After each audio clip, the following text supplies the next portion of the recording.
Complete करना, सबसे पहले तो वो बता रहा हूँ मैं कि इसमें 850 किलोमीटर की सड़कें हैं और कुल सड़कें हैं ये 313, जिस पर लगभग 425 करोड़ रुपया खर्च आएगा। मार्केटिंग बोर्ड की सड़कें सामान्यतः जो वहाँ फीस आती है, मार्केट फीस, उसी में से बनाई जाती हैं, क्योंकि अभी पिछले 2-3 वर्षों से ये जो फीस आने का क्रम है ये थोड़ा कम हुआ है। कुछ तो 3 कानूनों के कारण से, कुछ हमने उसमें रेट कम कर दिए और कुछ एमएसपी से रेट ज़्यादा मिलने के कारण से बिक्री मंडियों से बाहर होने लगी, तो उसके कारण से स्वाभाविक है मार्केट फीस उसमें से पिछले 3 साल कम आई है। फिर भी हमने कहा कि इन सड़कों को सबको बनाएंगे। डिपार्टमेंट ने यानी हमारे बोर्ड ने कहा कि हमको 150 करोड़ रुपये अतिरिक्त मिल जाए तो ये सारी सड़कें बना देंगे। वो पैसा HRDF के फंड में से विदाउट इंटरेस्ट उनको उपलब्ध कराया जाएगा, ताकि उनके पास जब पैसा आएगा तो वापस दे सकेंगे। तो ये सब कुछ तो सड़कें 31/3/23 तक इसमें कंप्लीट हो जाएंगी, जो भी वर्तमान में चल रही हैं और जिनके भी टेंडर जारी हो गए हैं, जिसकी स्वीकृति अब होगी। और वो जो सब विचाराधीन जो आगे के काम जो मैंने बताए हैं 31/3/24 तक, यानी मार्केट कमेटी की कोई नई सड़क 31/3/24 के बाद बचेगी नहीं। किसी भी गांव का रास्ता जो मार्केटिंग बोर्ड के साथ, मंडी के साथ जोड़ना है, हाँ कुछ नई मंडियां बनेंगी, उसके लिए हो सकता आवश्यकता पड़े, लेकिन वर्तमान में जो मंडी स्ट्रक्चर है उसके हर गांव तक की अप्रोच 31/3/24 तक हम सड़कें कंप्लीट कर देंगे। साथ साथ फिर रिपेयर का काम चलता रहेगा। उसमें भी हम जो विचार कर रहे हैं, अभी फाइनल करेंगे तो फिर से आपको दोबारा बताएंगे कि आगे से नई सड़क बनने के बाद इसको हम हैंडओवर कर देंगे जिला परिषद को, और जिला परिषदों को बजट भी देंगे रिपेयर का, ताकि वहाँ एक इंजीनियरिंग डिपार्टमेंट हमारा खड़ा हो जाए। उनका चूँकि बहुत बड़ी संख्या में होता है, स्थानीय तौर पर हमारे जिला परिषद को ठीक से ज्ञान होता है, जल्दी से वो रिपेयर भी करा पाएंगे। यहाँ प्लानिंग में, योजना में, रिपेयर में समय ज़्यादा लगता है। एक दूसरी बात, अब जो नई सड़कें बनेंगी, वो जो पहले हमारी जो मेथोडोलॉजी है, उन सड़कों का जो प्रकार है वो WBM को क्या कहते हैं, वाटर बॉर्न, हाँ, तो वो थोड़ा उसकी जो क्वालिटी होती है, उसका जो स्पेसिफिकेशन होते हैं, वो उतने बढ़िया नहीं होते हैं जितने PWD के होते हैं। तो इसको हम बदल करके और अब सब सड़कें ब्लैक टॉप बनेंगी, और ब्लैक टॉप बनने के बाद उनकी आयु, खर्च ज़्यादा आएगा, लेकिन चूँकि अब गांव में भी वाहनों का आना जाना, ट्रैफिक का जो काफ़ी संख्या उसकी बढ़ गई है, अब मूवमेंट जो है गांव से भी वाहनों की काफ़ी होती है, तो जल्दी सड़कें न टूटें, इसलिए उसको ब्लैक टॉप करने का उस पर बजट थोड़ा ज़्यादा लगेगा, लेकिन अब आगे से वो सब करेंगे। कुल मिलाकर के लगभग 12,500 किलोमीटर सड़कें मार्केटिंग बोर्ड ये बनाई हुई है, और जो रिपेयर करते हैं ये इसका साइज़ है। दूसरा है B&R। इसी प्रकार B&R की भी उनकी सड़कें तो खैर डिमांड ज़्यादा है, लेकिन फिर भी हमने जो अभी प्रपोजल बनाया उसमें सभी 90 की 90 विधानसभा क्षेत्रों में हम लोगों ने सड़कों का जो चयन किया है, और वो भी विधायकों से, काफ़ी लोगों से बातचीत हुई है और भी करेंगे। लेकिन जो इम्पोर्टेंट सड़कें हैं 90 विधानसभाओं में, वो अगले 1.5 साल में कुल 2750 किलोमीटर सड़कें ये बनेंगी। 1150 ये सड़कें हैं बनेंगी या रिपेयर होंगी, और इस पर 1660 करोड़ रुपया ये खर्च आएगा। इसकी प्लानिंग डिपार्टमेंट ने बनाई है। अब अगले 15 दिन में, 1 महीने में सारा इसका क्लियरेंस लेकर के, और हम जो है टेंडर की प्रोसेस पूरी करके इस काम को चालू कराएंगे। छोटे काम हैं वो जल्दी हो जाएंगे, थोड़े लंबे काम हैं वो वही फिर मार्च 24 तक ये कंप्लीट करेंगे। और इसके बाद मैं समझता हूँ PWD की भी जो छोटी सड़कें हैं, ग्रामीण क्षेत्र की हैं, वो काफ़ी कंप्लीट हो जाएंगी। फिर तो बाद में रिपेयर का काम बचेगा। हमने अभी बजट सेशन में कहा था कि आगे से नई सड़कों के साथ साथ रिपेयर के काम पर भी प्रमुखता रहेगी, तो बजट का 50% रिपेयर में ही लगाएंगे, ताकि रिपेयर की जो शिकायतें हैं वो ना आए। इनका भी जो टोटल दायरा है 28,000 किलोमीटर लंबी सड़कें, पूरा जाल जो है ये प्रदेश में ये फैला हुआ है। फिर है HSVP की कुल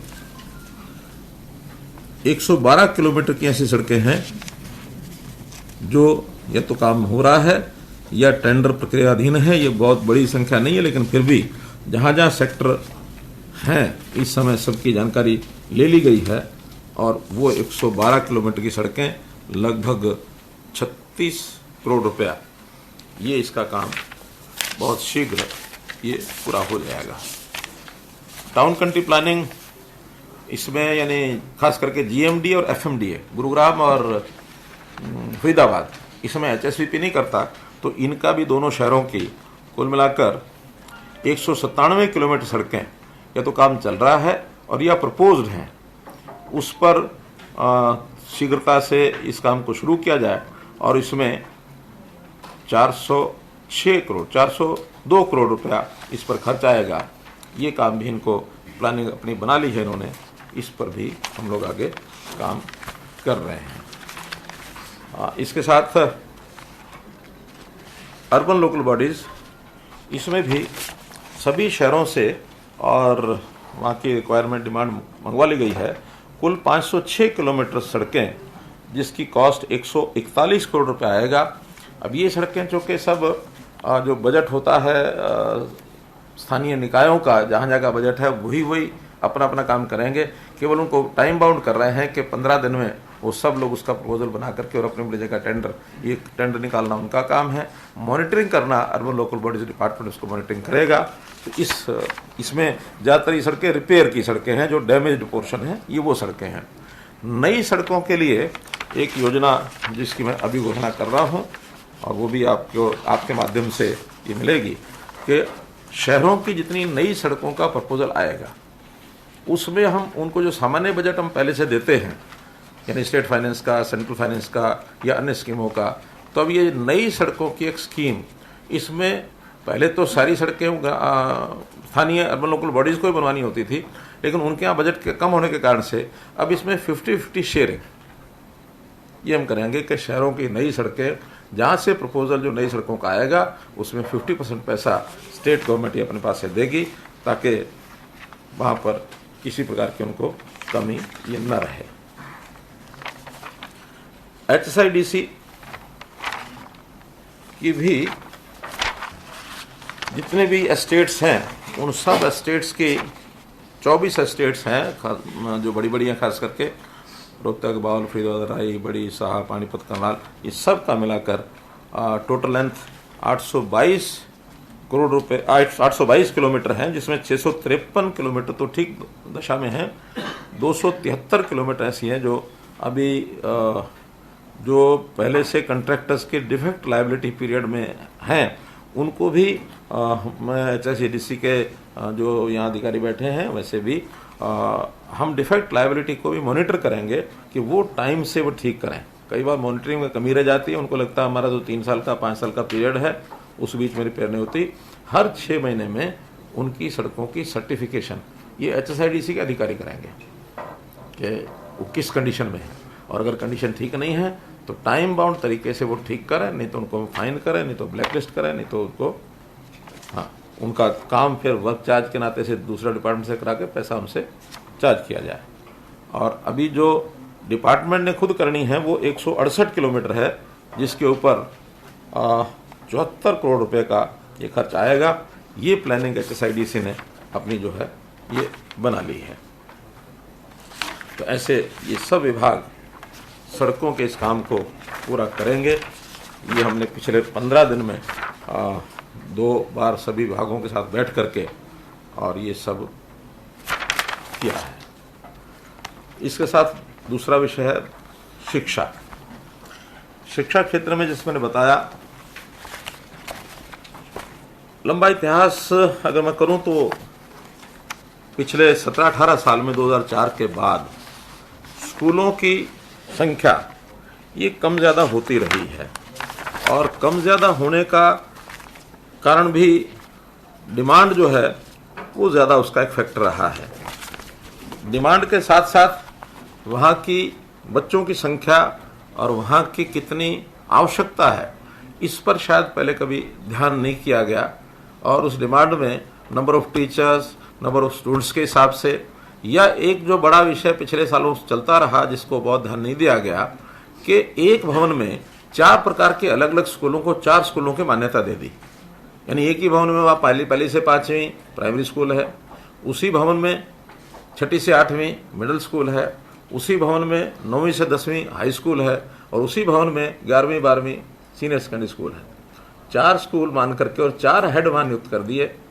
ये नहीं ध्यान में रखा कि एक जो स्कूल है जिसको मानो 9वीं 10वीं है या 11वीं 12वीं है, 2 क्लासेज है, कई बार तो सेक्शन ही एक होता है, और वहाँ टीचर जो के सब्जेक्ट वाइज होते हैं, तो जिन टीचर्स को एक मिनिमम पीरियड 30 पीरियड 35 पीरियड पढ़ाने होते हैं सप्ताह में, उनको पढ़ाने का स्कोप ही नहीं है। यानी 2 क्लासेज है, रोजाना 2 पीरियड पढ़ाएंगे तो 15 पीरियड 14 पीरियड है, 14 भी 7 दिन है, 6 दिन है तो 12 पीरियड। इसके बाद वो कहता मुझे तो फिजिक्स के 12 पीरियड ले लिए, मैं क्या करूं। कसूर उनका भी नहीं है, ये हमारी व्यवस्था का दोष था। अब हमने ऐसे स्कूलों का एक भवन में वो जो जितने भी उसके विंग हैं उन सबको एक स्कूल मानेंगे। प्राइमरी तक है तो केवल प्राइमरी मानेंगे, अगर वो 8वीं तक है तो उसको मिडिल मानेंगे, 10वीं तक है तो हाई मानेंगे, सीनियर सेकेंडरी 12वीं तक तो 12वीं मानेंगे। एक हेड होगा उस स्कूल का, बाकी सब विंग इंचार्ज रखेंगे ताकि उस विंग की छोटे मोटे जो एडमिनिस्ट्रेटिव काम है उसको वो देख सकें, लेकिन हेड एक होगा और वही सभी टाइम टेबल से लेकर के और टोटल बच्चों के वेलफेयर के नाते से जो जो स्कीमें होंगी वो बनाएंगे। 11वीं 12वीं का भी जो पीजीटी टीचर है वो 9वीं 10वीं को भी पढ़ा ही सकता है, ऐसा तो नहीं पढ़ा सकता, तो उसको पढ़ाने के लिए 4 क्लासें मिल जाएगी सब्जेक्ट वाइज। 4 सेक्शन अगर वो डेली मिलते हैं तो 6 चौक 24 तो हो ही जाएंगे। और भी इसके अतिरिक्त विषय भी एक अध्यापक कई बार एक विषयों के बाद दूसरे विषय के भी उसको पहले ही पूछा जाता है भी आपका सेकंड सब्जेक्ट कौन सा होगा, तो जो सेकंड सब्जेक्ट है उसको तालमेल बैठा करके और टाइम टेबल में उसको जो मिनिमम पीरियड है आगे एजुकेशन को लोग हाँ कितने होते हैं पीजीटी 36 पीरियड होते हैं पीजीटी टीचर के, तो सप्ताह के 36 पीरियड उसको पढ़ाने को मिल जाए तो एक तरफ तो उसको काम पूरा मिलेगा, दूसरे स्टाफ जो है वो जो बार बार रहता है कि कम है उसकी पूर्ति हो जाएगी, और तीसरा सरकार का खर्च भी बचेगा।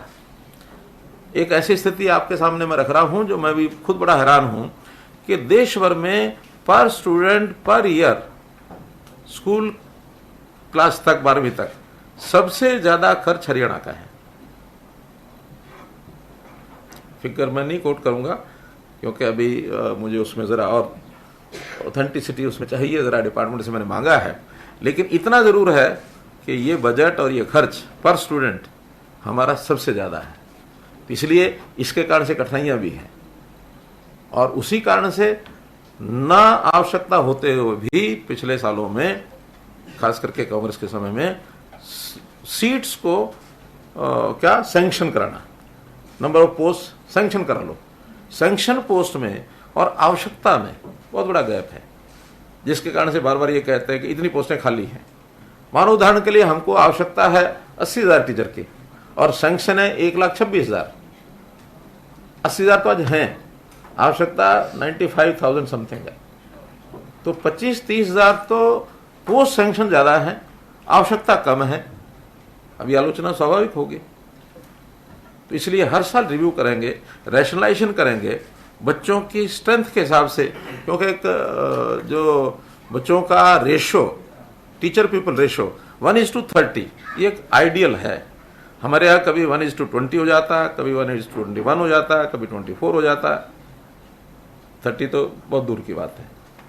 इसलिए इसको एक रैशनलाइजेशन करके और इस काम को हम करने वाले हैं। इसमें एक विषय है ट्रांसफर ड्राइव। ट्रांसफर ड्राइव 2016 से हम कर रहे हैं और हमारी पॉलिसी ऐसी है कि पूरे देश में काफी प्रांतों ने इसको अडॉप्ट किया है और इसका जो सेटिस्फेक्शन लेवल है आप सुनकर के आपको सबको अच्छा लगेगा। 16 में 87%, 17 में 90% और 17 में फिर जो टीजीटी के और इनके ट्रांसफर हुए प्रिंसिपल्स के वो 98% सेटिस्फेक्शन है। 19 में 18 में नहीं हुए ट्रांसफर, 19 में जो प्रिंसिपल्स हेडमास्टर्स पीजीटी के ये 94% सेटिस्फेक्शन है। 19 में फिर ESHM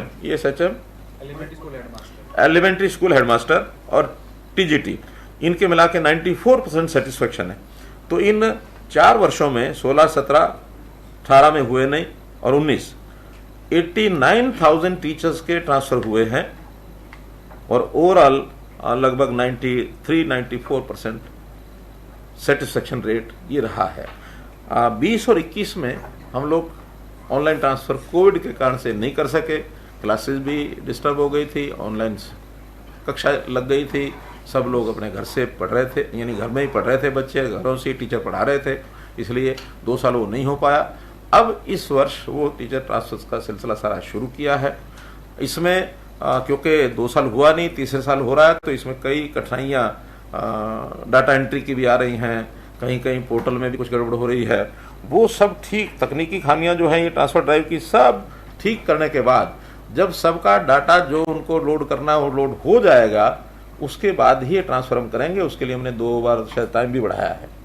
अभी कब तक का टाइम है? आज सुबह 10 बजे तक का आज का था। तो हमको ये लगता है कि वो सारा डाटा ठीक भर गया होगा। फिर भी अगर कुछ शिकायतें आएंगी तो डिपार्टमेंट को 1 दिन के लिए बढ़ाना हो तो बेशक बढ़ा दें, लेकिन सेटिस्फेक्शन ये होना चाहिए हमने जो डाटा भरना था, जो उसकी इच्छा है। वास्तव में तो ये ट्रांसफर पॉलिसी का सबसे बड़ा जो उसकी विशेषता है कि टीचर की जो इच्छा है उसके हिसाब से अपने स्थान पर जाए। क्रम कैसे बनेगा? क्रम सीनियोरिटी से बनेगा। सीनियोरिटी कैसे बनेगी? प्रमुख उसमें फैक्टर है age. Higher the age senior he would be. Number of years, कितने सर्विस उसका है, वो नहीं है इसमें। हाँ, लेकिन उसमें भी कुछ कैटेगरीज को हमने प्रेफरेंस दी है। महिलाओं को है, महिलाओं में भी फिर आगे विडोज को और ज़्यादा दी है, या जो डिजीज जिसको ऐसी है इनक्योरेबल है, या जो कठिनाई है, तकलीफ है, या दिव्यांग हैं, ऐसे लोगों को प्रायोरिटी दे करके, और हमने उनको जो रिटायरमेंट के नज़दीक जिन लोगों को ज़्यादा बेनिफिट मिलता है, ऐसे बेनिफिट उनके नज़दीक ले जाने के हमने दिए हैं। इसलिए सब सेटिस्फाइड हैं। हाँ, कुछ लोग जिन्होंने ये धार रखा है ना मानो, तो वो कुछ भी करेंगे, उसका कोई इलाज नहीं है। इसके बाद स्कूलों की संख्या। स्कूलों की संख्या में जैसा मैंने बताया कि बिल्डिंग में 1, 2, 3, 4 कितने ही स्कूल वो एक कागजों पर बना दिए जाते थे, जिसके कारण से सब स्कूलों की संख्या लगभग 14,000, 14,500, बल्कि एक बार तो ये 15,000 भी हो गई थी। और वो 15,000 स्कूल नहीं है, वास्तव में बिल्डिंग्स तो 9 से 10,000 के बीच में ही बैठती हैं। तो अब हमने उन स्कूलों को मर्ज कर दिया है, और मर्ज करते समय एक बिल्डिंग में जितने स्कूल हैं सबको एक स्कूल माना जाएगा। उसमें कोई बंद किए ऐसा नहीं है, ये जो शोर में जरा स्कूल बंद करके स्कूल बंद कर दिए, स्कूल बंद कर दिए। मर्ज किए हैं, वही क्लासेस हैं, वही बिल्डिंग है, वही उतने ही सेक्शन हैं, लेकिन मर्ज करने से अध्यापकों का जो शोर होता था कि अध्यापक कम है, अध्यापक कम है, वो ठीक हो गए हैं। हाँ, ये भी ठीक है कि पिछले 2 साल कोविड के कारण से कहें ट्रांसफर ड्राइव हम नहीं कर सके, एक आध कोर्ट केस भी था, वो भी अब ठीक हो गया है। तो इन 2-3 सालों में कुछ लोग जो रिटायर हुए, उसके कारण से कहीं कहीं ये सिस्टम थोड़ा अनइवन भी हो गया।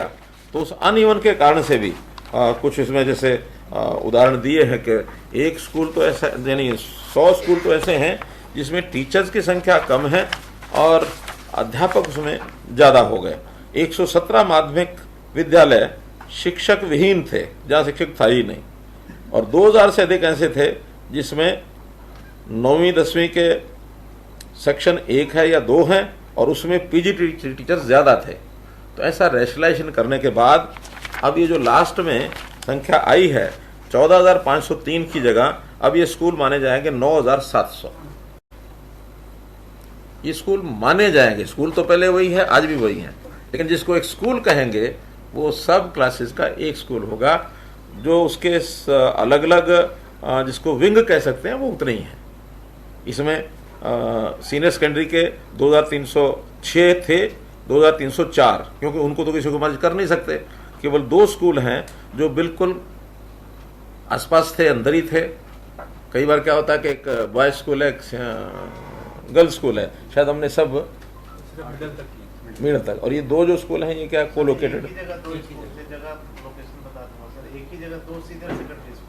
एक ही गांव में, एक बिल्डिंग में सर, आसपास 7 लगता हुआ बिल्डिंग था, एक ही गांव है सर। अच्छा, तो कोई ना कोई रहा होगा वहां भी मामला कि इसके 2 स्कूल, भवन 2 गांव एक भवन एडजॉइनिंग भवन होगा। गांव बताएंगे। एक भवन दो दो हाँ गांव एक भवन दो तो उनको एक कर दिया, अब दोनों का हेड एक हो गया, विंग दोनों के अलग अलग है। प्रिंसिपल एक होगा। प्रिंसिपल एक होगा। प्रिंसिपल एक होगा। वो जैसे सेकंड ब्रांच होती है, सेकंड ब्रांच करके चलेगा। दोनों विंग चल रहे हैं। हाँ चल रहे हैं, कोई दिक्कत नहीं। हाँ हाँ।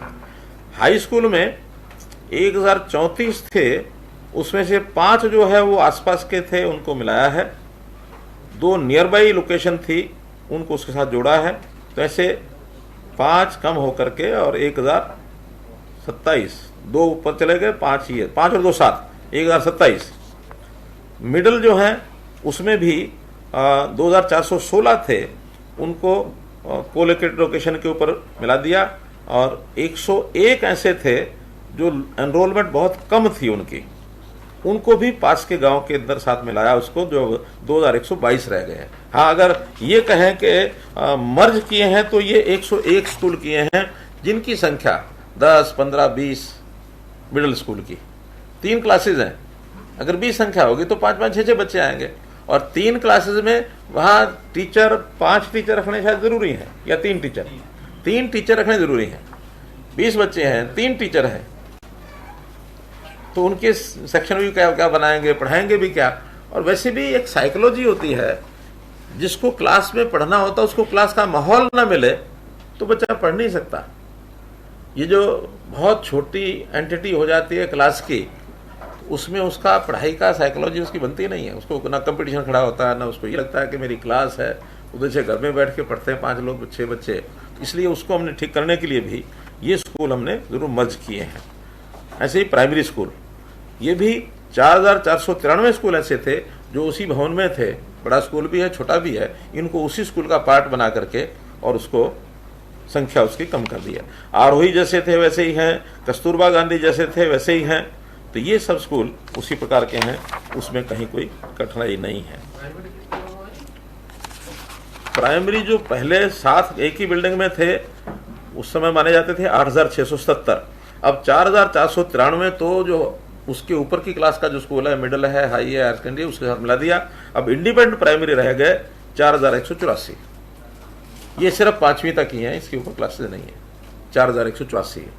अब चूंकि हम देखिए हमारे गांव कुल मिलाकर के 6500 गांव हैं, और कुछ शहरों में भी हो सकता है, बस्तियों में होंगे इंडिपेंडेंट, वरना तो जो छोटे गांव है उसी में प्राइमरी है। बड़े गांव में तो कहीं 8वीं है, 10वीं है, 12वीं होता ही है। तो जो छोटे छोटे गांव हैं जहां बड़ा स्कूल उसको अपग्रेड नहीं कर सकते, अपग्रेडेशन भी हमने जो है उसमें भी हमेशा जब भी बच्चों की डिमांड आई है उसके हिसाब से हमने उसको अपग्रेडेशन भी किया है। अपग्रेडेशन तो हर सरकार में होते हैं, कांग्रेस सरकार में भी अपग्रेडेशन हुए हैं, हमारे यहाँ भी अपग्रेडेशन हुए हैं। हाँ, जो मर्ज हुए उस मर्ज में कांग्रेस ने भी अपने टाइम पर 509 स्कूल मर्ज किए थे 10 साल में। हमने जो मर्ज किए हैं वो 120 स्कूल किए हैं। 101 तो मैंने पहले बताया, बाकी और 8-10 पिछले साल भी कुछ किए होंगे। हमने 8 साल में 120 मर्ज किए हैं, उन्होंने 509 मर्ज किए हैं। मर्ज करने वाली अगर रेट देखा जाए तो उस समय भी ज़्यादा है। उन्होंने अपग्रेड भी बिना सोचे समझे करते रहे हैं। हमारे मुकाबले में अपग्रेड भी जब चाहे तब कर देते थे, वो अपग्रेड भी ज़्यादा किए, मर्ज भी ज़्यादा किए। हमने अपग्रेड भी सोच समझ के किए और मर्ज भी सोच समझ किए। एक फैक्टर और है, उन्होंने जो मर्ज कर दिया उसको ओपन नहीं किया 10 साल में। हमने मर्ज करने के बाद अगर संख्या बढ़ती है तो जैसे ही डिमांड आती है 120 में से 42 हमने रीओपन कर दिए। और अभी भी कोई जो मर्ज करते हैं या कहीं मानो संख्या कम होती है, उसके बाद जैसे ही संख्या वहाँ का जो नॉर्म है उस हिसाब से संख्या आने के लिए तैयार है और गांव के लोग उसको लिख के दे देते हैं, हम उसको ओपन करते हैं। तो एक बहुत डायनेमिक ये सारा सिस्टम हमने चलाया है। नंबर ऑफ स्कूल्स मोरलेस 2005 से लेके 2022-23 तक जो अलग अलग जैसे विंग्स बताए मैंने, वो विंग्स अभी तक तो वही थे 14,000 15,000, 5-6 में 13,000 थे और अभी 21-22 में ये 14,500 थे। 15,000 संख्या इनकी, 1500 संख्या इनकी इन 18 सालों में बढ़ी है। लेकिन अपग्रेड हुए हैं बहुत ज़्यादा स्कूल। नंबर ऑफ स्टूडेंट्स, ये भी तकरीबन हर साल एक नॉर्मल कुल छात्र राजकीय विद्यालयों में 22 लाख से 27 लाख के बीच में ये चलते रहे हैं। एक वर्ष बीच में आया है जब आधार से ये सारा विषय जोड़ा गया था। उस समय हमारे यहाँ 3 लाख बच्चे एकदम कम हुए थे, क्योंकि जानकारी मिली बिना आधार के सरकारी स्कूल में भी नाम है, प्राइवेट स्कूल में भी नाम है। तो जब आधार से एडमिशन शुरू किया तो आखिर एक ही स्कूल में करा सकते, दूसरे स्कूल में एडमिशन होना बंद हो गया। तो उस वर्ष में 2.5 से 3 लाख बच्चे कम हो गए थे। बच्चे उतने ही थे, केवल एनरोलमेंट कम हो गई थी। हाँ, तो दुरुस्त हुआ है। इसलिए अभी भी सरकारी स्कूल में पिछले 21-22 में 24,87,000 ये बच्चे एनरोल्ड थे। इस वर्ष का डाटा अभी चूंकि एडमिशन क्लोज नहीं हुए हैं, इसलिए कब होगा ये क्लोज? सितंबर में 30 सितंबर को एडमिशन क्लोज हो जाते हैं स्कूलों के। तो 30 सितंबर को ये डाटा ये आपको दिया जाएगा। जहाँ तक टीचर्स की रिक्रूटमेंट का विषय है, अब हमने चूंकि सारा डाटा निकाल लिया है। हमारे यहाँ एक मेवात का कैडर अलग होता है, उसकी भर्ती अलग करनी पड़ती है, वो डिस्ट्रिक्ट कैडर है, और बाकी प्रदेश की अलग से करनी पड़ती है। तो जो कमी ऐसा नहीं कि नहीं है, जो पीआरटी टीचर्स हैं, प्राइमरी स्कूल टीचर्स, क्या पीआरटी बोलते हैं, हाँ, तो उनमें कमी नहीं है, बल्कि उसमें तो एक कठिनाई और आई है कि 4-5 साल पहले 1-2 बैचेस उनके एग्जाम हुए थे, और उसमें से पहले एक का स्टे लगा, फिर दूसरे की भर्ती हुई, फिर दूसरे भी कोर्ट में गए। ऐसा कोर्ट ने फिर दोनों बैच को कहा कि नहीं, इनको आप ज्वाइन कराइए। दोनों को ज्वाइन कराया। ज्वाइन कराने के बाद संख्या बढ़ गई। संख्या बढ़ी, चूंकि कोर्ट का ऑर्डर था, तो हमने उसकी रेशियो की चिंता न करते हुए उसको सबको एडजस्ट किया है। गेस्ट टीचर भी हमने एडजस्ट किए। अब आकर 5 साल के बाद उसमें से एक बैच को कोर्ट ने उनके एडमिशन को रद्द कर दिया। अब वो भी कितने हैं? 2000 के आसपास हैं। हालांकि उनकी रिक्रूटमेंट ठीक है, लेकिन अंतर इतना ही है कि वो लो मेरिट पर थे, और उनका जो टेस्ट होता है एच टेट एडवर्टाइजमेंट के बाद दिया हुआ उन्होंने, जबकि कंडीशन ये होती है कि एच टेट का परीक्षा जो है एडवर्टाइजमेंट से पहले हुआ हो। वो उसमें एक लेकुना था, तो जिसके कारण से वो बाहर किया है। वो सब सड़क पर आ गए हैं। अब उन्होंने हाई कोर्ट में, सुप्रीम कोर्ट में अपनी एप्लीकेशन दी है। हम ये मानते हैं कि भले इतनी कमी उनकी है कि उन्होंने एच टेट बाद में किया है एडवर्टाइजमेंट के, लेकिन उनकी योग्यता में कोई कंप्रोमाइज नहीं किया गया। भर्ती उनकी ठीक हुई है। तो उनमें सुप्रीम कोर्ट में हमको भी अगर उनकी मदद करनी होगी तो हम करेंगे कि उनको भी आज की वैकेंसी मान करके और उनको भर्ती अगर करते हैं। तो बहुत से लोग रिटायर हो गए 5 साल में, तो आज हमारे पास उतनी वैकेंसी है कि उनको वापस एज न्यू रिक्रूटमेंट भी मानेंगे, तो हम उनको एडजस्ट कर सकते हैं। ये सुप्रीम कोर्ट में जाएगा। अभी पीआरटी की कमी नहीं है, लेकिन टीजीटी और पीजीटी इसकी कमी है। लगभग हर सब्जेक्ट का हिसाब किताब रेशनलाइज के पास लगा दिया है। ट्रांसफर ड्राइव 2-4 दिन में जैसे ही पूरा हो जाएगा, उसी समय या उससे पहले भी हम कर सकते हैं। लगभग 5000, एक रफ फिगर बता रहा हूँ, 5000 टीजीटी और 6000 पीजीटी, इनकी रिक्वेशन डिपार्टमेंट से कुछ एग्जैक्ट संख्या ऊपर नीचे आएगी, लेकिन लगभग 11,000 से 12,000 ये टीचर्स अभी ये इस अगले सेशन से पहले भर्ती हो जाएंगे, रिक्वेशन देंगे। तो स्टाफ सिलेक्शन कमीशन को टीजीटी की भर्ती उनको दी जाएगी, और पीजीटी की ये दी जाएगी पब्लिक सर्विस कमीशन को। ये भी कुछ वर्षों से विवाद चल रहा था, तो अब उसको हमने क्लियर कर दिया है कि पीजीटी की भर्ती जो है वो एचपीएससी करेगा, टीजीटी की भर्ती स्टाफ सिलेक्शन कमीशन करेगा। क्योंकि स्टाफ सिलेक्शन कमीशन क्लास 3 और 4 केवल एग्जाम होता है, कोई उसमें इंटरव्यू नहीं है। लेकिन पीजीटी में इंटरव्यू भी होता है। ये ग्रुप बी की नौकरी है, गजेटेड नौकरी है, तो इसलिए वो एचपीएससी करेगा। जो पहले से प्रावधान है, क्लास 1 और क्लास 2 एचपीएससी, क्लास 3 और क्लास 4 ये स्टाफ सिलेक्शन कमीशन। उसको भी हम पीजीटी पे हमारे पास टीचर कार्यरत कितने और पीजीटी कितने कार्यरत हैं, जिसमें 6-5 की हमने वैकेंसी बताई है, कार्यरत कितने हैं, कार्यरत कितने हैं, पीजीटी के कितने कार्यरत हैं और पीजीटी के कितने कार्यरत हैं। जो भी आंकड़ा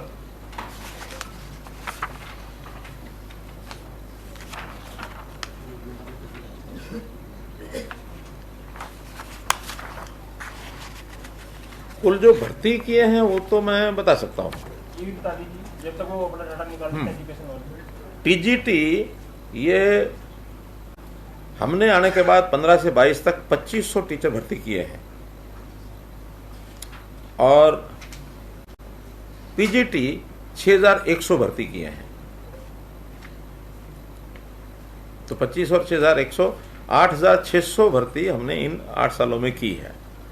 और अभी जैसे मैंने बताया कि कुल मिलाकर 11 से 12,000 भर्ती और हो जाएंगी और जब तक ये भर्तियां नहीं होती तब तक बहुत शीघ्र नई क्लास से शुरू होते ही हम इनको HKRN के माध्यम से भी आउटसोर्सिंग से भी भरेंगे। पीजीटी और टीजीटी हाँ, जितनी जितनी जब तक भर्ती नहीं होती। हाँ, जब तक भर्ती नहीं होती, ताकि कुछ समय के लिए वही लोग आएंगे वास्तव में जिन्होंने फार्म भरने हैं। बाद में उन्हीं में से जो लोग सिलेक्ट हो जाएंगे तो वो जाएंगे, उनकी जगह सिलेक्ट होंगे, तो इनको इतने ही समय में ये सिलेक्ट नहीं हुए तो बाहर होंगे। अगले सेशन से पहले हाँ, अगले सेशन से पहले। इस सेशन से पहले इतना जल्दी तो नहीं हो सकता, 6 महीने 7 महीने तो कम से कम लगते हैं। ट्रांसफर ड्राइव का 2 दिन और बढ़ा दीजिए। नहीं, अभी वो आज देखेंगे, बढ़ाया नहीं है। हमने ये कहा कि किसी की शिकायत नहीं होनी चाहिए। तो हमारे पास 11,000 टीचर्स आने के बाद प्रदेश के किसी स्कूल में टीचर्स की कमी नहीं रहेगी। जो टायर वो बात अलग है। हाँ, जितनी आवश्यकता है उस आवश्यकता के हिसाब से सरप्लस भी नहीं रहेंगे। अभी कई जगह पर कई स्कूलों में सरप्लस हो जाते थे। आपने कवर कर लिया। हाँ, और इसमें सभी सब्जेक्ट्स में आवश्यकता रहेगी, सोशल स्टडीज, साइंस, गणित, संस्कृत, हिंदी, आर्ट्स, डीपी, गृह विज्ञान, संगीत, उर्दू, पंजाबी, सब की आवश्यकता इसमें इन्होंने निकाल रहे ही है। लेकिन अभी इनकी एग्जैक्ट फिगर जो है वो एक आध दिन में आएगी, तो हमने वो सारा तैयारी कर रखी है उसकी। जो हमने सभी पदों की बात की थी 1,26,000 की, जिसमें से हमने अभी 38,000 किया था। इस बार बजट मॉनसून सेशन में 35,600 का फिगर दिया था कि इतने रिक्त पद हैं। अब वो ना मान के नहीं, केवल 11,000 के पद माने जाए। अभी 11 से 12,000 निकलने वाला है। जो आ जाएगा। हाँ, फिर भी एग्जैक्ट आते समय या मानो उसके बाद और कोई नई रिक्वायरमेंट आती है, क्योंकि सारी प्रोसेस में कई बार कोई अंतर आएगा भी सही, तो उनको हम HKRN से ले लेंगे और अगली भर्ती में फिर करेंगे। 24,000 पद हमारे पास एक्स्ट्रा स्वीकृत पद होगी एक प्रकार। ऐसा मान के तो चलो। सरप्लस पद होगी। हाँ हाँ, ऐसा मान के चलो। अभी इसको स्वीकृत रखेंगे लेकिन खत्म नहीं करेंगे, लेकिन बढ़े देंगे बस। शिक्षा का और तो विषय नहीं कोई, एजुकेशन। एक विषय है चिराग योजना। ये भी जरा ठीक से जनता के सामने मैं रखने की कोशिश करूंगा आपके माध्यम से, कि बहुत लोगों का ये कहना होता है कि भी हम अपने बच्चे को अच्छी पढ़ाई के लिए प्राइवेट स्कूल में भेजना चाहते हैं। हालांकि हमने अपने एजुकेशन का स्तर बहुत अच्छा किया है और हर बार प्राइवेट स्कूलों से छोड़ के बच्चे हमारे यहाँ भी आ रहे हैं, लेकिन कहीं कहीं दूसरी अभी भी है कि भी हम अपने प्राइवेट स्कूलों में पढ़ाएं। तो हमने जो गरीब विद्यार्थी है उसके लिए छूट दी है, जिसकी इनकम परिवार की 1,80,000 रुपये से कम है। ऐसे लगभग ये 40 लाख परिवार है। हालांकि इनमें से ज़्यादा सरकारी स्कूलों में ही पढ़ते हैं। फिर भी अगर कुछ ऐसा प्राइवेट स्कूल में जाना चाहते हैं तो प्राइवेट स्कूलों को हमने एक ऑफर दी है कि हम आपको एक फीस, निर्धारित फीस देंगे। उनसे हम फॉर्म 6 भरवाते हैं। फॉर्म 6 में उनकी फीस तय होती है कि हम 5वीं तक कितनी, 8वीं तक कितनी, 10वीं तक कितनी, 12वीं तक कितनी ये फीस लेंगे। वो एक प्रकार की परमिशन होती है सरकार की। तो उसमें हम 700 रुपया या उस स्कूल की निर्धारित फीस अगर उससे कम है तो वो प्राइमरी के लिए, 900 रुपया 6ठी से 8वीं के लिए, 900 या 900 से कम अगर उनकी अपनी फीस है तो, और 9वीं से 12वीं 1100 रुपया या उससे कम जो उनकी अपनी फीस है। ऐसे ये फीस सरकार देगी, आप उनको एडमिशन देने के लिए तैयार है कि नहीं है। अब उसमें अभी तक हमारे पास लगा है 24,000 विद्यार्थियों को एडमिशन करने के लिए उन लोगों ने ऑफर किया, 381 प्राइवेट स्कूलों ने। हमने छूट भी दी है, लेकिन अभी बहुत बड़ी संख्या में टीचरों यानी विद्यार्थी वहां नहीं गए हैं। इसमें लगभग 2405 ऐसा कोई संख्या, तो ऐसी संख्या ये अभी गई है, लगभग 2500 बच्चे गए हैं। लेकिन और भी जाते हैं तो हमें उसकी कठिनाई इसलिए नहीं है कि हमारी उनको फीस नहीं देनी है, चाहे सरकारी स्कूल में पढ़े चाहे प्राइवेट में पढ़े। सर इनकी फीस स्कूल को जाएगी या डायरेक्ट बच्चे को जाएगी, कैसे पेमेंट करेंगे? वो तो आधार कार्ड नहीं, परिवार पहचान पत्र के हिसाब से उसका एडमिशन है, तो उनको नहीं देनी है, ना लेनी है ना देनी है, स्कूल को ही जाएगी। हाँ, स्कूल को डीबीटी होगी। स्कूल जितने बच्चों का वो अपना एडमिशन का क्लेम करेंगे वो हम यहाँ वेरीफाई करेंगे, उसके बाद स्कूल को भेजेंगे। हाँ, अगर स्कूलों में जा रहे हैं सर। अब कोई सीबीएसई होगा, कोई हरियाणा स्कूल होगा, वो तो स्कूल जैसा है वैसा ही होगा। हमने भी सीबीएसई के अपने स्कूल बनाए हैं, जो संस्कृति मॉडल स्कूल हैं, उसमें भी अब डिमांड काफ़ी है। अभी तो 138 स्कूल हैं जो हमने जो चल रहे हैं। हमारी 500 स्कूल खोलने की अगले इस वर्ष की योजना है, तो उसके अंदर भी, क्योंकि वहाँ भी फीस 180 तक की बिल्कुल नहीं है, 180 से ऊपर होगा तो वहाँ भी थोड़ी फीस रखी है हमने। वो एक प्रकार का फीस का पैटर्न कि भी जो पे कर सकता है उससे फीस लेनी चाहिए, उसका लेवल भी अच्छा, स्टैंडर्ड भी अच्छा होगा, उसका कैडर भी टीचर्स का वो अलग होगा। अभी जो स्कूल हमने निकाले हैं कि जो प्राइमरी स्कूल हैं और जिनकी फीस 700 या इससे कम फॉर्म 6 में परमिशन ली हुई है, ऐसे स्कूल हैं 1553। मिडिल स्कूल हैं ऐसे 1764 और 9वीं से 12वीं हाई और सीनियर सेकेंडरी वो है 3299। तो ऐसे कुल मिलाकर 6500 स्कूल ही ऐसे हैं जो हमारी फीस रेंज जो हमने दी है उसके बराबर या उससे कम फीस लेते हैं। तो मुझे लगता है कि हम इन सबको भी कहेंगे तो ये एडमिशन देने के लिए तैयार रहेंगे। उनको तो अपना फीस लेकर के बच्चों को पढ़ाना है। तो हाँ, जो उनका और कोई एडमिशन का क्राइटेरिया कोई होगा, मेरिट है या कुछ और है, उसको उनको तोड़ने के लिए नहीं कहेंगे। लेकिन अगर बच्चा वहाँ जाकर एडमिशन लेना चाहता है तो इनकी फीस वो सरकार देगी, ऐसा ये हमने प्रावधान बनाया है। तो अगर परिवार पहचान पत्र से ये पता चल गया हो कि जो हमारे स्कूल सरकारी स्कूलों में बच्चे दाखिल हैं ये कितनी आय की वाले परिवार हैं, जो 180 तक के उनमें कितने परिवारों के बच्चे हैं?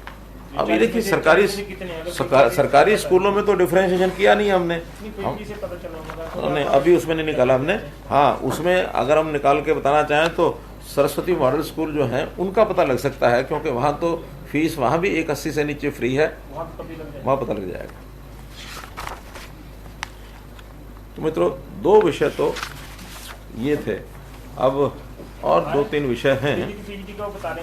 हाँ, आज की डेट में कितने हैं सर? टीजीटी ये हमारा आरओएच, रेस्ट ऑफ हरियाणा और मेवात दोनों कार्ड को कंबाइन करके बता रहा हूँ। वर्किंग पोजीशन में टीजीटी 25,182 हमारे रेगुलर हैं, 1606 वर्किंग जो गेस्ट टीचर्स हैं, टोटल मिला के हो गए 26,788।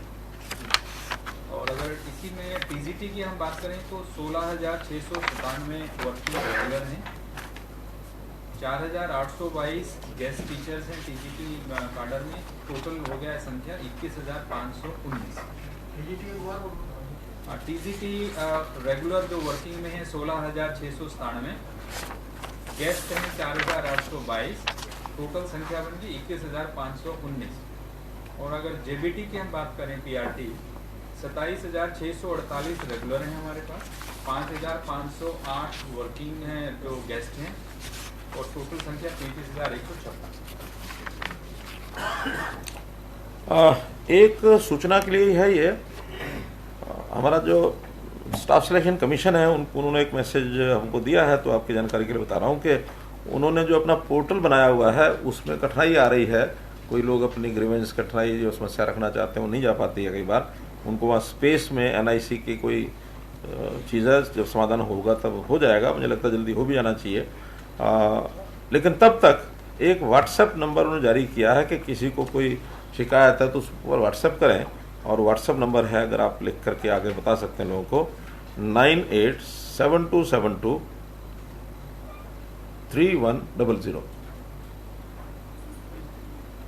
9872723100 ये उनका व्हाट्सएप नंबर है। और ये अगर सबको पता लगता है तो लोग अपनी शिकायत को इस व्हाट्सएप सुविधा पर उसका उपयोग कर सकते हैं।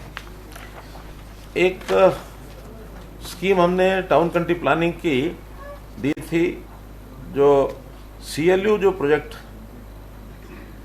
जो डेवलपर्स थे, उन डेवलपर्स के पास, जो डेवलपर्स से जो ईडीसी का पैसा बकाया था वो उन्हें लेना था, उसकी पेनल्टीज और उसके जो इंटरेस्ट हैं वो काफ़ी ज़्यादा हो गए, तो वो लोग भरने में आनाकानी थी। एक स्कीम हमने बनाई थी समाधान से विकास, 15/8/22 उसकी लास्ट डेट थी। 2 साल तक इस स्कीम को हमने चालू रखा था। बहुत लोगों ने उसका लाभ उठाया। लगभग 2000 करोड़ रुपया ईडीसी ये रिकवर हो गई थी। उस स्कीम में ये था कि जितना इंटरेस्ट है और पेनल्टी है, पेनल्टी तो शायद सारी माफ, क्यों पेनल्टी नहीं 25% इंटरेस्ट का, प्रिंसिपल तो पूरा देना, प्रिंसिपल तो पूरा ही है। मैं 25% किसका है? अच्छा, दोनों का, यानी इंटरेस्ट प्लस पेनल्टी, उसका 25% वन टाइम और जितनी ओरिजिनल ईडीसी बकाया वो सब दे दें तो 75% उनको फ्री कर देंगे। इसके कारण से 2000 करोड़ रुपए की रिकवरी हुई है। कुछ लोगों की डिमांड आई कि इसको थोड़ा समय और एक्सटेंड कर दें, कई प्रकार की, क्योंकि रनिंग बिजनेस में लोगों के पास पैसा कब आता कब नहीं आता वो सिस्टम है अलग अलग, तो उन्होंने कहा कि इसको कुछ समय के लिए और बढ़ा दें। 6 महीने के लिए इसको हम बढ़ा रहे हैं, लेकिन विद सम मॉडिफिकेशन। मॉडिफिकेशन ये है कि अगला 1 महीना तो जो पहले स्कीम थी वही रहेगी कि जिस दिन पे करना है उस दिन का 25% पैसा दे दें इंटरेस्ट और पेनल्टी का, और पूरी ईडीसी दे दें 1 महीना, यानी 15 सितंबर तक।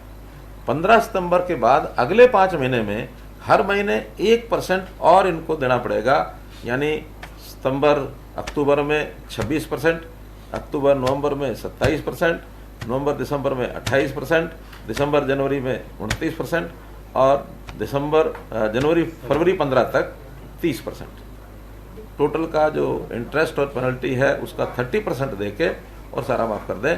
15 फरवरी तक लास्ट इनका है। ये आउटस्टैंडिंग अमाउंट है कितनी? आउटस्टैंडिंग अमाउंट सिंगल इंटरेस्ट और इंटरेस्ट कितना है इसका? मेरा ख्याल तो 6-7 हज़ार करोड़ कुछ है यार, जानकारी 14,000 करोड़ की नहीं, 14 नहीं है, काफी कम हो गया। ये 11-12 हज़ार थी तो 2-2.5 हज़ार करोड़ रुपया कम हुआ, तो 7-8 हज़ार ऐसा होगा।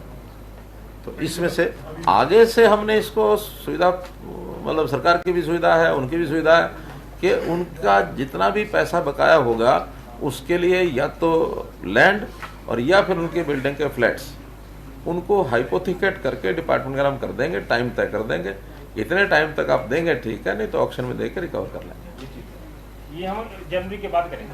नहीं, कर चुके हैं, नए लाइसेंस में कर चुके हैं। हाँ, ये तो पुराने पेंडिंग पड़े हैं, ये तो जो रिकवर कर रहे हैं हम पुराने कर रहे हैं, नया तो कर चुके हैं। इसी प्रकार एक योजना है हमारी पावर डिपार्टमेंट की।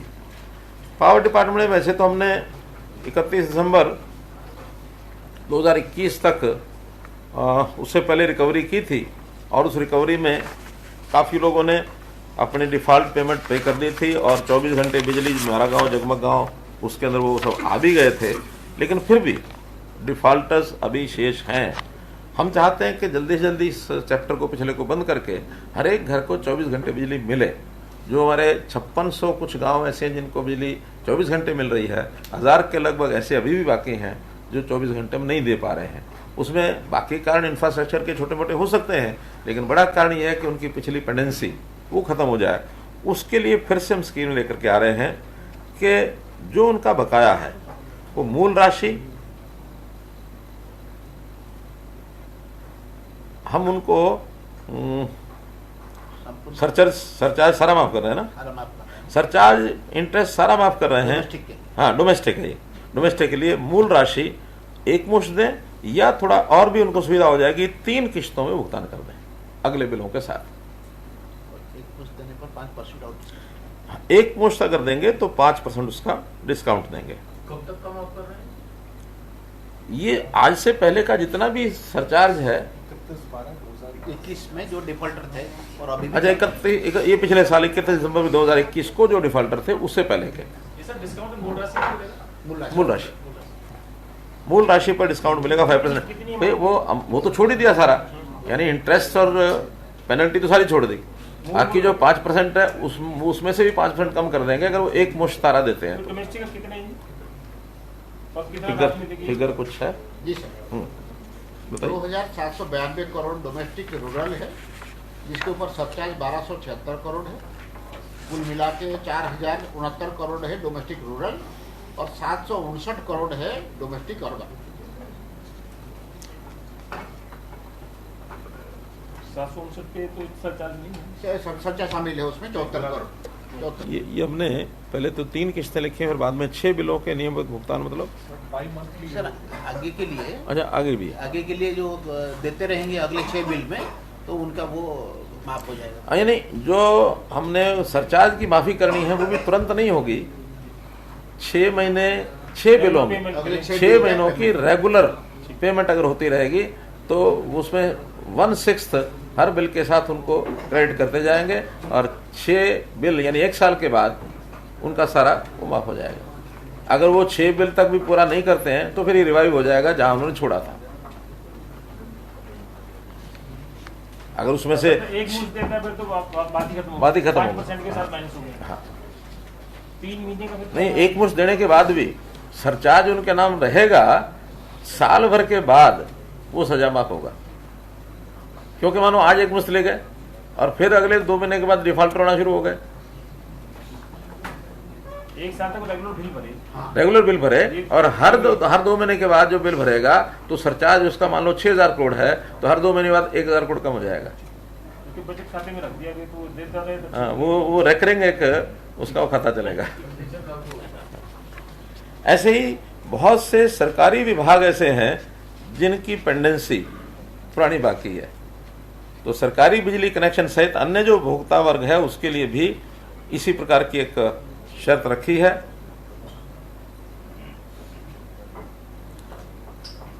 ये सरकारी 10% क्या है? नहीं सर, तो सरकारी में हम पूरा सरचार्ज माफ कर रहे हैं। उसमें 528 करोड़ रुपए प्रिंसिपल अमाउंट है और 95 करोड़ रुपए सरचार्ज है। तो वो 528 करोड़ अगर पेमेंट तुरंत हो जाता है तो ये 95 करोड़ माफ है। तो इनको भी एक 10% वार्षिक दर से अगर वो नहीं भरता है तो नहीं उनका जो पिछला सरचार्ज है उसकी गणना 10% वार्षिक दर से होगी बजाय 18% के। पहले 18% होती थी। सरकार पर भी सरकार ब्याज डालती रहती है। बिजली निगमों का फायदा तभी लगेगा। बिजली निगमों में पैसे चाहिए। बिजली निगम वाले अधिकारी हमारे मजबूत हैं। नगर निगमों में तो डुअल बेस पे थे। हाँ, वो तो सारे सरकारी हो गए वो। पीली दफा भी फरीदाबाद के पैसे सरकार ने भरे थे बिजली वाले। कमर्शियल और इंडस्ट्रियल का भी है सर। यदि कुछ विवाद कोर्ट्स में अगर गए हुए हैं वो भी इस स्कीम का फायदा, अगर कोर्ट से अपना केस वापस ले लें तो इस स्कीम का फायदा उठा सकते हैं। उसमें एक और पार्ट है सर, जो नॉन डोमेस्टिक यानी कमर्शियल है और इंडस्ट्रियल है उनके लिए भी surcharge over for the first time हम दे रहे हैं। लेकिन उसमें जो 18% सरचार्ज लगता है उसके बजाय 10% सरचार्ज पे कैलकुलेशन करेंगे। अगर वो प्रिंसिपल अमाउंट इकट्ठे दे देते हैं उनके सरचार्ज को कम करके 10% के रेट पे कैलकुलेट करेंगे और उनमें भी वही अगले 1 साल के बिल वो रेगुलर पे करते रहेंगे तो उनका सरचार्ज। इनके कनेक्शन नहीं कटे, जो बिल नहीं भरा उनके कनेक्शन इसमें 2 पार्ट हैं, जिनमें पीडीसीओ कटे हैं और जिनमें पीडीसीओ नहीं कटे। पीडीसीओ वाले कितने, ये जो हमारे डोमेस्टिक वाले रूरल अर्बन के तो जो बिल ही नहीं भर रहे तो वैसे ही हम तो ऊपर खड़ी है, कनेक्शन तो दे ही नहीं सकते। 20-22 लाख उपभोक्ता तो होंगी प्रदेश की। वो रूरल एरिया में हमारी पीडीसीओ करके अगर हम छोड़ देते हैं तो फिर उनको वापस लाना सिस्टम में संभव नहीं होता और रूरल एरिया में चोरी के खिलाफ एनफोर्समेंट उतना कारगर नहीं है। आपने देखा होगा जो मेरा जगमग पॉलिसी है, ये पॉलिसी में धीरे धीरे उन लोगों को जो एक टाइम में हमारे लोगों को गांव में नहीं जाने देते थे, आज वो रेगुलर डील बेल के कर रहे हैं। इसीलिए वो रूरल डोमेस्टिक में या रूरल एग्रीकल्चर में हम पीडीसीओ को उतना स्ट्रिक्टली फॉलो नहीं करते। तो ये हमारी कंज्यूमर कितने? हाँ, वो मैं डिटेल आपको एक स्कीम और हम ट्रांसपोर्ट डिपार्टमेंट की ओर से ला रहे हैं, घोषणा कर रहे हैं। इसमें परिवहन विभाग का 31 मार्च 2017 तक, क्योंकि उस समय तक गुड्स टैक्स और पैसेंजर टैक्स ये अलग अलग होता था।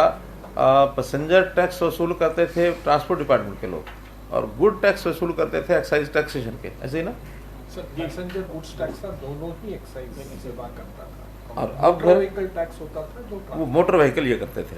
बाद में फिर ये सारा ट्रांसपोर्ट डिपार्टमेंट की तरफ कर दिया था। उसमें एक्साइज टैक्सेशन को फ्री कर दिया था, तो उसके बाद तो वो सारा अपना वसूल कर रहे हैं, लेकिन उससे पहले का भी बहुत बकाया है। और ऐसा जो बकाया Punjab passenger and good tax act के अंतर्गत उसमें 2100 करोड़ रुपया के लगभग ये वसूली करनी शेष है। वाहन कर भी है, ब्याज है, जुर्माना है। कुल वाहन है 2,62,715 जिनकी तरफ ये बकाया है।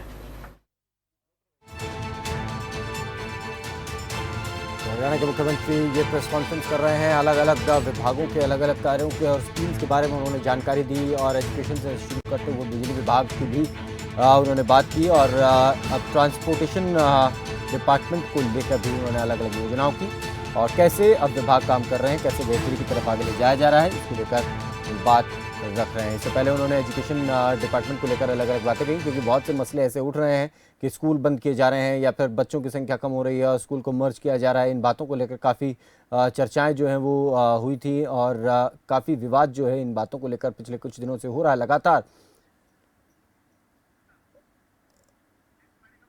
और इन्हीं तमाम विषयों पर मुख्यमंत्री बात रख रहे हैं।